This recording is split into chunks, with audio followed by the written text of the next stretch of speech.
Welcome to the best gambling show on the internet. This is the home of the money pick.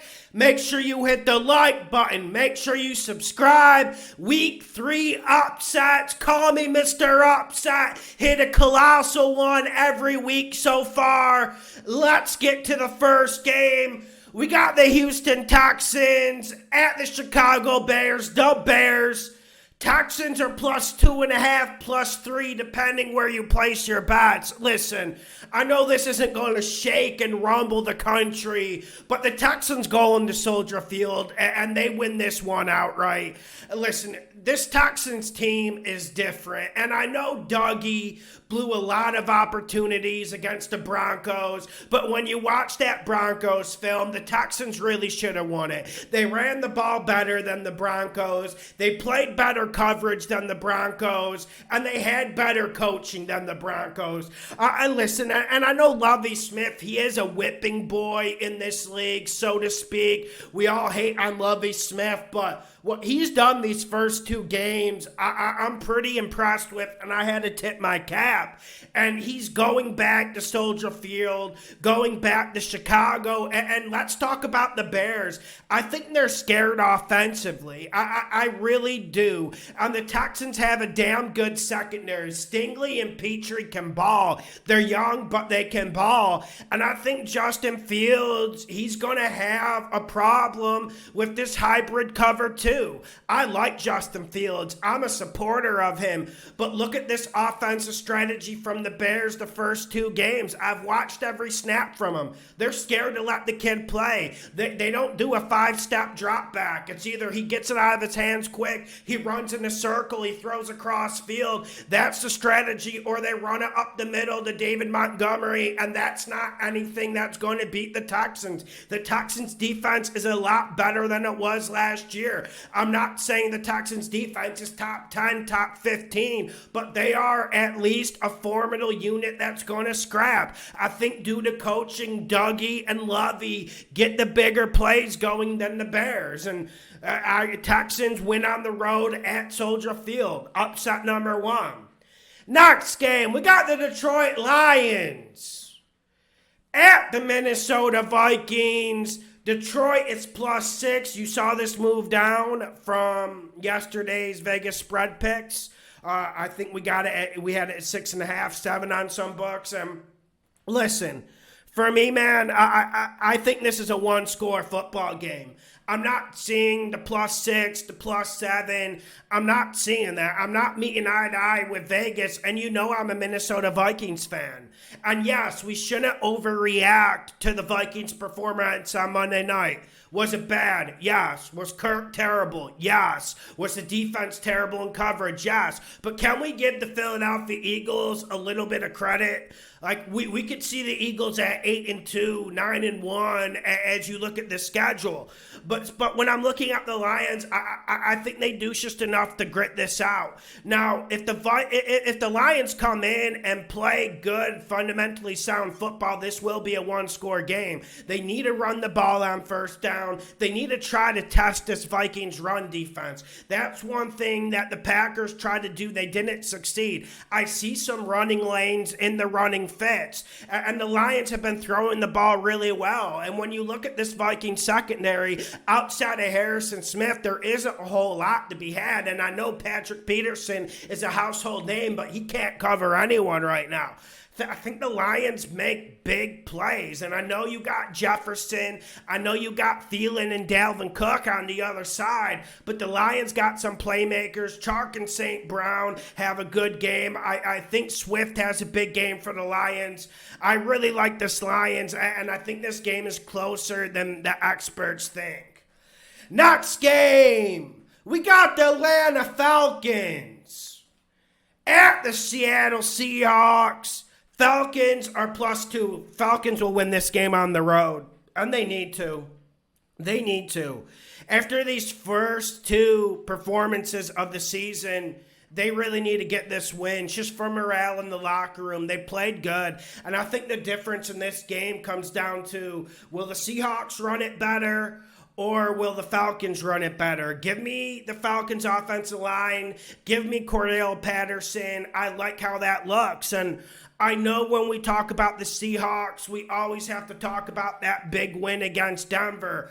But I've been saying since that game, I feel like that was their big load. It's over now, and they haven't recovered. You could say emotionally exhausted, whatever phrase you want to say.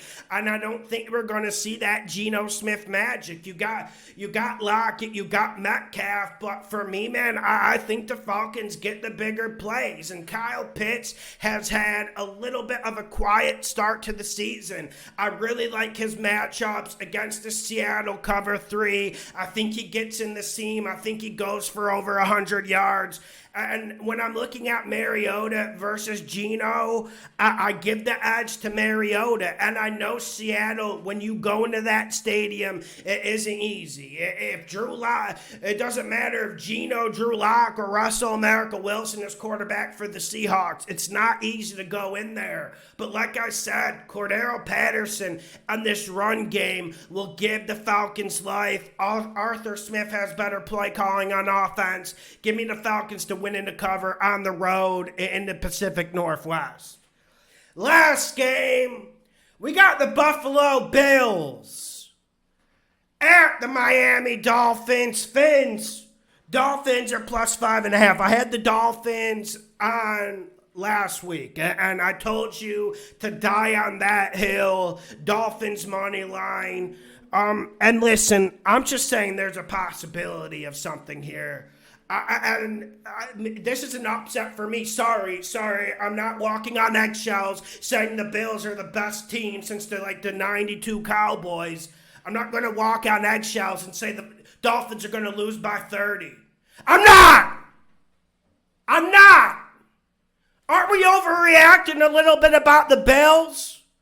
Why is everyone acting like it's a definitive win for the Bills by double digits? Have we crowned them already? Is anyone else getting a little sick of it, or is it my contrarian spirit? Why do I have to be the only contrarian? Anytime I go on the internet, anytime you watch any sort of media coverage, it's Bills. Bills are the best. Bills by 50 points. Josh Allen is the new god. I get it, man. I've liked Josh Allen since he came in the league. But this Dolphins team has explosion, too. And this Dolphins team has dogs in the secondary. This is a game that we have to wait and see how it plays out. I just don't think it's going to be the cakewalk everyone's making it out for the Bills to be. They will have challenges this season. They will have adversity this season. And everyone needs to wake up and realize this AFC race isn't a one-team race. There's 6-7 very good teams in the AFC. And like I said, we're only at week 3. Now, there wasn't much science in what I said. But I think it's crazy. I think it's me going out on a limb even to pick the Dolphins to cover. I think that's an upset in itself. And I think they do. And this Bills defense has been what has impressed me more than their offense. And there's a lot to say about the offense, and I love Stephon Diggs to Josh Allen. But, man, this Bills defense has impressed me.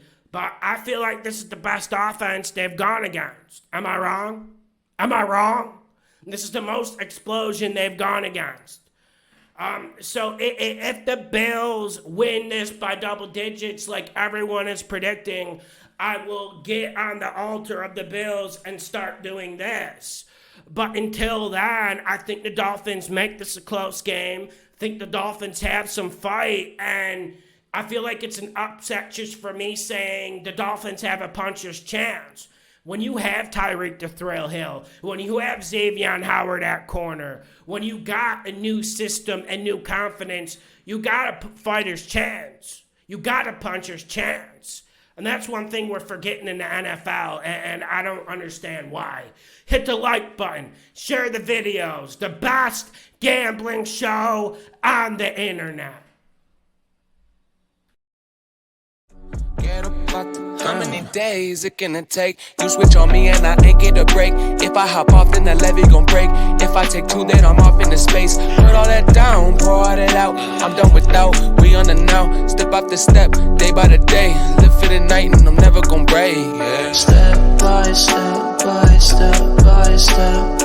Left, right, left, right, left, right, left. Step by step by step by step. Left, right, left, right, left, right, left. Moving forward on the glory, up and onward, write the story.